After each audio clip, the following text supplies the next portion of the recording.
Mr. Transformers 96 here with another video review. This time we have from the Mattel Multiverse Aquaman series, the Trench Warrior Collect and Connect figure wave. We have Aquaman himself. So yeah, going over the packaging, I do like the new packaging. I think it looks quite nice. The Aquaman on the side there looks good. This is not the costume that he's wearing though in this figure. He's got on the more like the shell-like costume, which I think actually looks pretty neat.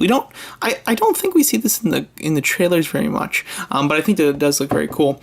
On the back, you get the rest of the figures in the assortment, as well as the Collect to Connect figure, being the Trench Warrior. I did find all of these at Walmart, purchased them all. They had one of each, so I purchased the wave, and I do have the Trench Warrior completed. So I will be doing reviews of all the figures in this wave, as well as the Collect to Connect figure, and I will rank the wave as well in a separate video, so stay tuned for all of that.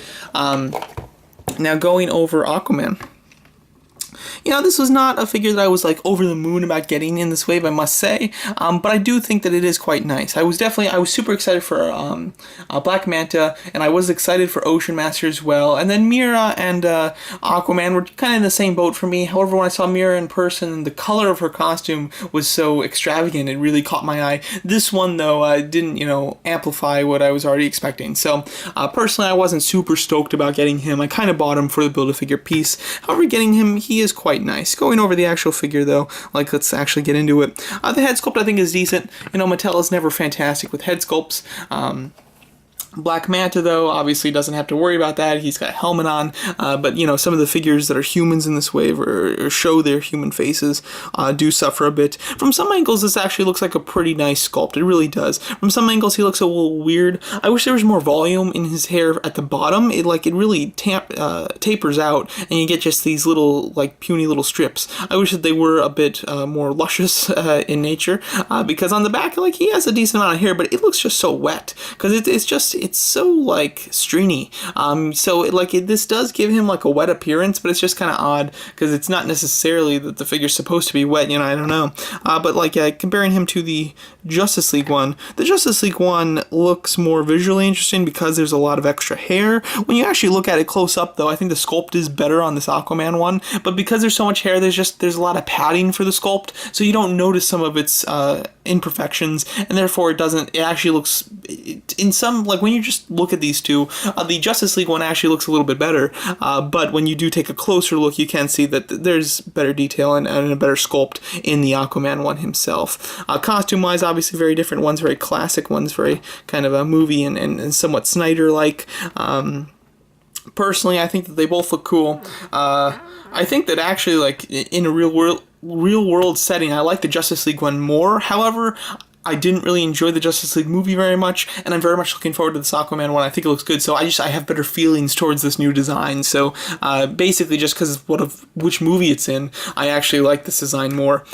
Going over the actual suit, though, I think that it does look very nice. You have some excellent detail in there. You have all the scales that go throughout the entire body.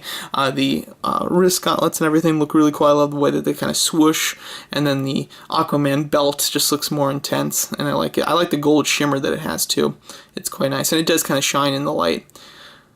And the pants continue with that excellent detail, and again, I like the metallic green highlights. On the feet, it actually looks really cool, and I just like the cut of the feet, too. I like the kind of squared off toe section. I think it looks pretty nice. So overall, I think that it does look very cool. The trident, which is what they seem to be after in this movie, it's like Neptune. I don't know if it's Neptune's trident. It's the previous king's trident or whatever, if I'm not mistaken.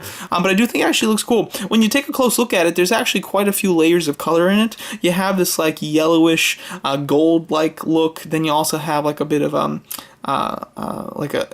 orange kind of wash into it, or kind of like a copper, which does look very cool.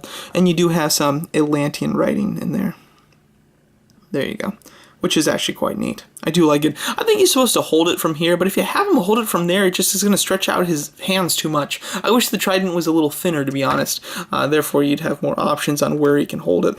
As far as his articulation, it's pretty decent. He's got a ball-jointed head, ball-hinge shoulders with a bicep swivel as well as a swivel at the elbows, single hinges at the elbows. He has a hinge swivel wrist, ab crunch, which can go forward just a tiny bit, and can go back really none at all. The ab crunch is very much useless, I would say.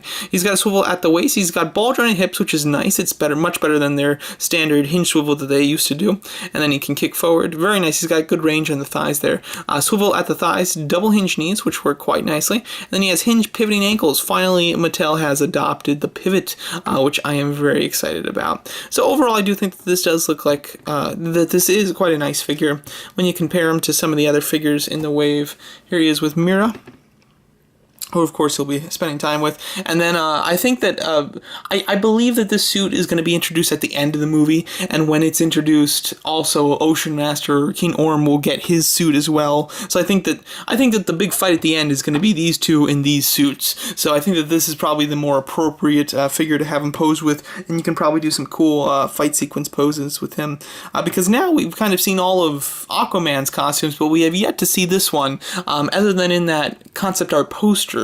We have not seen King Orm's Ocean Master's like final suit yet in the film, so I am excited to see that. And obviously, since we haven't seen any fight scenes with him wearing the classic Aquaman suit, that obviously is like the final battle fight of the movie, is the two of them in their very comic accurate suits.